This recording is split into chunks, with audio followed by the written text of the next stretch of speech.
అయితే కాలం మారింది వాసిరాజు ప్రకాశం journalist, okay, ఆయన ప్రొడ్యూసర్, ఆయన ఫస్ట్ ఫిల్మ్. ఓకే, అప్పట్లో రోజులు మారే అని అనుకుంటా. వి మధుసూదనరావు గారు డైరెక్ట్ చేశారు. అందులో సోమబాబు, శారద అది చాలా అద్భుతంగా ఆడింది. రోజులు మారాలి అని అనుకుంటా. రోజులు మారు. దానికి మలయాళంలో శారదకి ఊరవశ అవార్డు కూడా వచ్చింది. సో దీనికి కాలం మారి అందరి పేరు పెట్టారు రిలవెంట్గా. ఆ సినిమా చాలా అద్భుతంగా ఆడింది కాబట్టి అదే డైరెక్టర్ని పెట్టి, అదే రైటర్ బొల్లిమంతు శివరామకృష్ణ గారు, ఆ రైటర్ని పెట్టి, ఆ డైరెక్టర్ని పెట్టి కాలం మారిందని కథ తయారు చేశారు. డిస్కషన్స్లో ఉంటుండగా ప్రొడ్యూసర్ వాసిరాజు ప్రకాశం గారికి, వి మధుసూదనరావు గారికి ఎక్కడ తేడా వచ్చిందో ఆయన సినిమా నుంచి తప్పుకున్నాడు. వి మధుసూదనరావు గారు is a very strict director. Nageswara Rao గారిని కూడా అల్లాడించిన రోజులు ఉన్నాయంట అప్పట్లో. ఇప్పుడు మంచి డైరెక్టర్స్ అయిన వాళ్ళందరూ వి మధుసూదనరావు గారి దగ్గర పనిచేసిన వాళ్ళే. రాఘవేంద్రరావు గారు కానీ, కోదండరామరెడ్డి కానీ, మురారి, వీళ్ళందరూ వి మధుసూదనరావు గారి దగ్గర పనిచేసిన వాళ్ళు. తర్వాత పెద్ద డైరెక్టర్స్ అయిన వాళ్ళు. Is a very strict man. So ఆయనకి ఎందుకో నచ్చలేదు, తప్పుకున్నాడు. బట్ రైటర్ బొల్లిమంతు శివరామకృష్ణ గారు ఇక్కడే ఉన్నాడు ఆయన. అప్పుడు శోభన్ బాబుని అడిగితే విశ్వనాథ్ని పెట్టండి అని చెప్పాడంట. సో శోభన్ బాబు గారికి విశ్వనాథ్ గారు అంటే లైకింగ్, అందుకే ఎక్కువ సినిమాలు చేశారు, పెద్ద పెద్ద హిట్స్ ఇచ్చారు.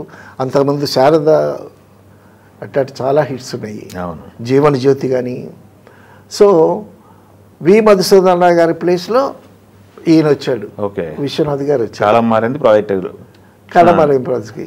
అప్పుడు మళ్ళా మేము యాడ్ అయ్యాం అనమాట. ఆ కాలం మారింది సినిమాలోనే కనకాల దేవదాసు ఇంట్రడ్యూస్ అయ్యాడు. దేవదాసు కనకాల వాసిరాజు ప్రకాశం ఫ్రెండ్ అయిన, అప్పుడు హైదరాబాద్లో ఉండేవాడు. ఆయన సాంగ్ అండ్ డ్రామా డివిజన్లో పనిచేసేవాడు. అప్పుడు వాసిరాజు ప్రకాశం పిలిపించి ఒక వేషం ఇచ్చారు, ఒకే సీన్ వేషం. చాలా అద్భుతంగా పేరింది ఆ సీను. అక్కడి నుంచి విశ్వనాథ్ గారు కూడా కనకాల దేవదాసుని ఎంకరేజ్ చేయటం జరిగింది.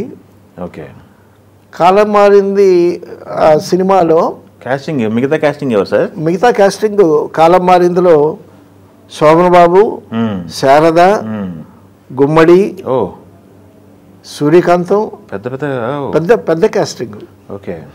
ఆ కాలం మారిందిలో హైలైట్ ఏంటంటే కాన్సెప్ట్లో ఒక దళితులకి బ్రాహ్మణులకి మధ్య ఉండేటటువంటి తారతమ్యాలు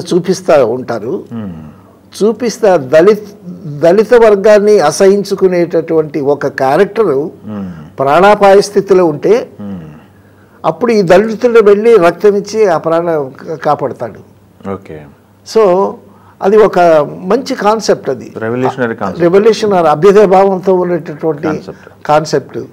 మరి అంత చక్కని అభ్యుదయ భావంతో సినిమా తీసినటువంటి విశ్వనాథ్ గారిని ఆ మధ్య కళా తపస్సు అనకుండా కుల తపస్సు అన్నారు. అది ఏదో విన్నాము, ఎందుకు అలా వచ్చింది అనేది అప్పుడు నన్ను ఒక వేరే ఛానల్లో కూడా అడిగారు, కళా తపస్సు కాదు కుల తపస్సు అని. ఎందుకు అట్లా? ఆ కుల తపస్సు అనేటటువంటి మాటే బాగులేదండి. ఎందుకంటే అంత అభ్యుదయ భావంతో సినిమా చేశాడు ఆయన. ఆయన కులం మీద ఆయనకు అభిమానం ఉండొచ్చు, తప్పులేదు. ఇప్పుడు ఇతర కులాలని ద్వేషిస్తే తప్పు, కానీ నా మనుషుల్ని నా కులాన్ని అభిమానించుకోవటంలో తప్పులేదు కదా అని చెప్పటం కూడా జరిగింది. సరే, ఆ విధంగా కాలం మారింది, ప్రాజెక్ట్ పట్టాలెక్కింది. చాలా అందులో అద్భుతమైన షాట్ ఒకటి తీశాడండి విశ్వనాథ్ గారు. ఏంటంటే శారద దిగులుగా ఉంటుంది, ఒక పెట్టెగోడ మీద కాళ్ళు ఇట్లా మడుచుకొని కూర్చుంటే ఏడుస్తుంది అనమాట.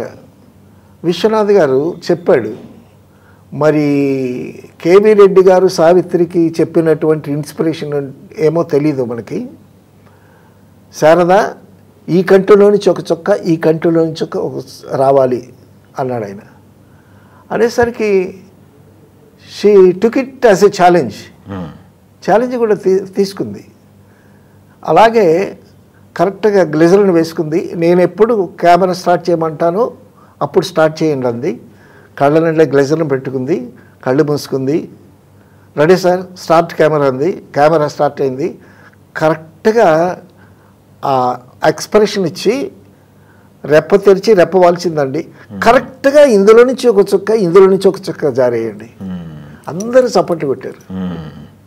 ఫ్లోర్లో చాలామంది ఉంటారు కదండి. అసలు పల్స్ లైట్ మ్యాన్కి తెలిసిపోద్ది. కెమెరామెన్ల కన్నా లైట్ మ్యాన్లో అనుభవం ఉండేటటువంటి వాళ్ళు ఉద్దండులు ఉంటారు. సో అందరు చప్పట్లు కొట్టారు. తర్వాత అండి ఈవిడ 2 చుక్కలు రార్చింది. ఈ కంటిలో నుంచి ఒక చుక్క, ఈ కంటిలో నుంచి చుక్క. తర్వాత విశ్వనాథ్ గారు ఏం చేశారు, ఒక పూలకుండి కిందన పెట్టారు. పెద్ద ఆకులున్న పూలకుండి అనమాట.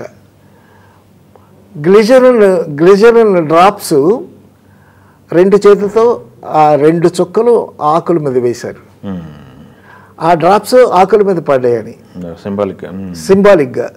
దాని మీద రీరికార్డింగ్ ఇస్తేనండి అసలు గుండెని పిండేసి మన కంట్లో నుంచే నీళ్ళు వచ్చినంత ఎఫెక్ట్ వచ్చింది. సో చాలా అద్భుతమైన షాట్ అది. కొన్ని షెడ్యూల్స్ ఎక్కువ పడ్డాయి. కాలం మారింది సినిమాకి. వాణిశ్రీ శారద గారు బిజీగా ఉండటం వల్ల, శోభనబాబు గారు కూడా బిజీగా ఉండటం వల్ల, గుమ్మడి గారు పెద్ద పెద్ద కాస్టింగ్, డేట్స్ కాంబినేషన్ కావాలి, అందరి కాంబినేషన్ కావాలి కదా. సరే మొత్తానికి లేట్ అయిన తర్వాత ఆ కాలం మారింది. రిలీజ్ అయిందండి. రిలీజ్ అయ్యే టైంకి వర్షాల్లో కూడా 100 రోజులు ఆడింది ఈ సినిమా. ఇదా చెప్పడం మర్చిపోయాను, చెల్లెలి కాపురానికి నంది అవార్డు వచ్చింది. తర్వాత డైరెక్టర్ గారికి లేకపోతే బెస్ట్ పిక్చర్కి వచ్చినట్టు, బెస్ట్ పిక్చర్కి వచ్చింది. దీనికి కాలం మారింది బెస్ట్ స్టోరీకి వచ్చింది. ఓకే. ఇప్పుడు ఇది ఈ అవార్డు ఎవరు తీసుకోవాలనేటటువంటి సమస్య వచ్చింది. స్టోరీ కదా. విశ్వనాథ్ గారేమో కథంతా నేను తయారు చేశాను, అల్లిందంతా నేను, ఎవ్వరూ కంట్రిబ్యూట్ చేయలేదు అని అంటాడు.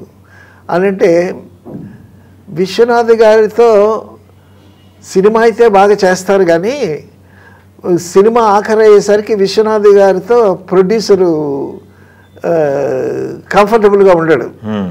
మరి అతని వైపు నుంచి ఉంటుందో ఇతని వైపు నుంచి ఉంటుందో తెలియదు కానీ ఏదైనానండి సినిమా ప్రారంభంలో మొగుడు పెళ్ళాలా ఉంటారు ప్రొడ్యూసర్ డైరెక్టర్. సినిమా అయ్యేసరికి డైవర్స్ స్టేజ్లో ఉంటారు. కాస్ట్ ఎక్కువైందనో ఇంకేదో ఏవో రకరకాలుగా.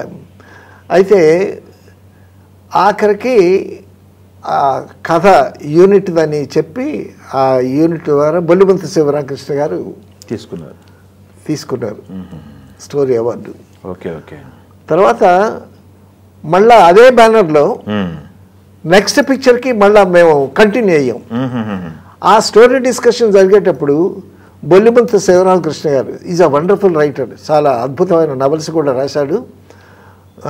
కమ్యూనిజం నుంచి అండర్ గ్రౌండ్ నుంచి బయటకు వచ్చినవాడు.